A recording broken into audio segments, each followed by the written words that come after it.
Hi everyone, in today's recipe we are going to be making a Martha Stewart homemade bread. It's delicious. We started making this probably about a month ago. It does make 2 loaves at a time, and we have been freezing the second loaf because they do only last 3 to 4 days fresh.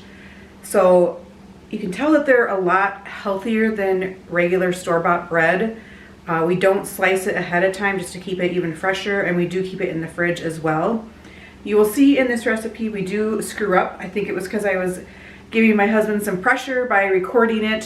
He is the baker, so he was baking it, and we forgot to add back in the bulgur. But I will have Martha's recipe. I say Martha like I am on a first name basis with her. I will have her recipe linked below, and we also created our own step-by-step process because it made more sense to us the way in our brains, the way we wrote it out. So we'll have that posted below as well. So this is the Martha Stewart bread recipe. It's delicious. It's really hearty and good for you. Lots of whole grains in it. So stay tuned and please subscribe and like this video. Thank you. So you're going to sprinkle yeast over a half a cup of water. He measured the water to be a certain temperature. I will have Martha's recipe linked below. You're going to whisk that up well until the yeast dissolves and let it stand until foamy, which is about 5 minutes. Here's where we're doing the bulgur part that we actually forget to put in the dough, and it did make a little bit of a difference. It made the bread even more dense because there is some moisture here with the bulgur, so I highly recommend adding the bulgur. Then adding a couple of tablespoons of honey.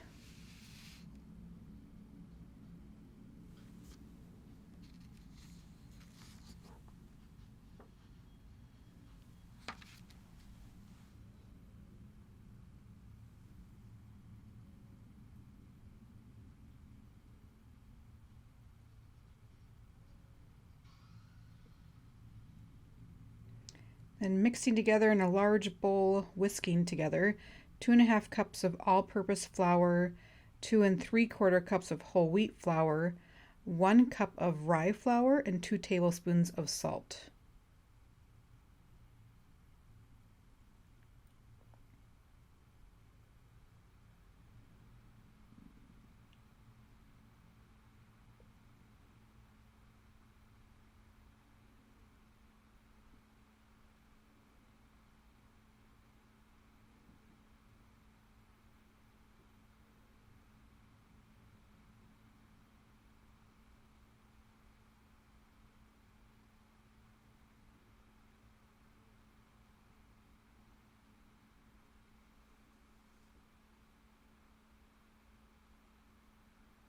And then in the mixer, you're going to transfer the yeast and honey mixture and then add 1 3/4 cups plus 2 tablespoons of water and then 3 tablespoons of honey.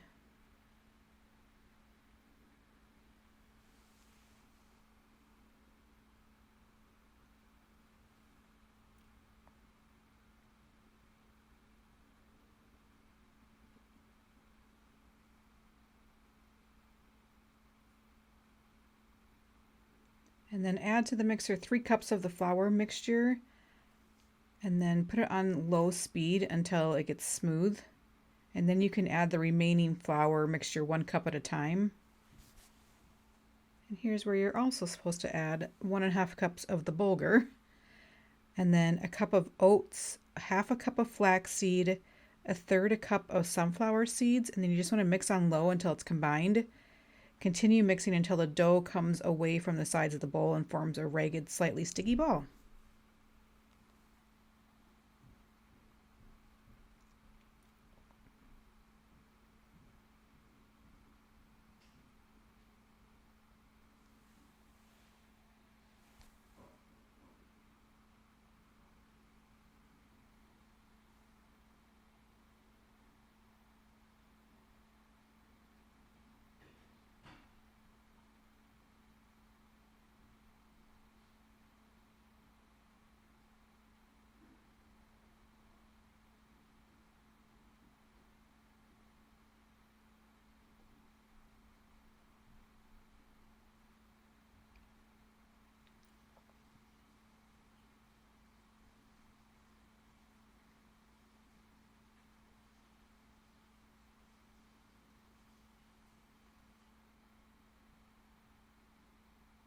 And then you're going to knead the dough on this floured surface.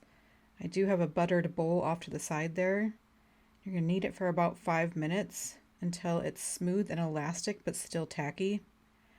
And then you will shape into a ball once it's kneaded.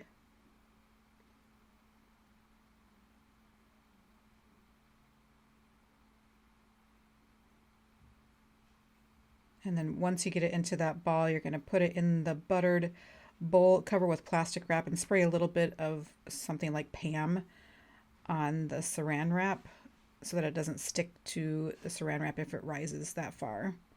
You're going to let it stand in a warm place until it doubles in volume. It should not spring back when pressed. It takes about 1.5 to 2 hours for it to rise.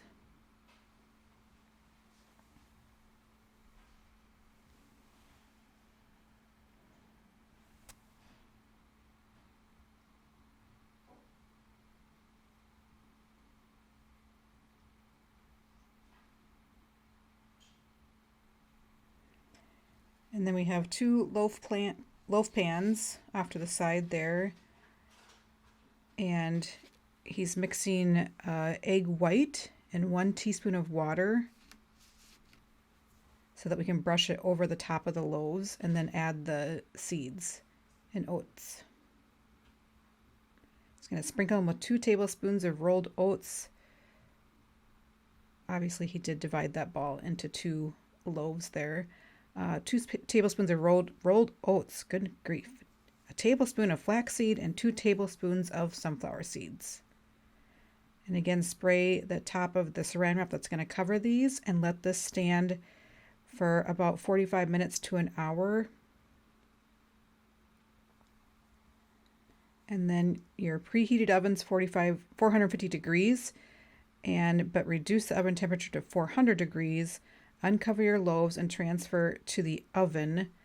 And you're going to bake, rotating the pans every 20 minutes until the tops are golden brown and the internal temperature reaches 205 degrees on a thermometer. It takes about 45 minutes total. And then you can transfer to a wire rack, let them cool, and then you can take the loaves out of the pans and let them cool completely before slicing. We do slice as we go. We don't slice at all. And we do keep it in the fridge to make it last longer. And we keep one of the loaves in the freezer, and it turned out very well to keep it in the freezer and take it back out. This is delicious and hearty homemade bread.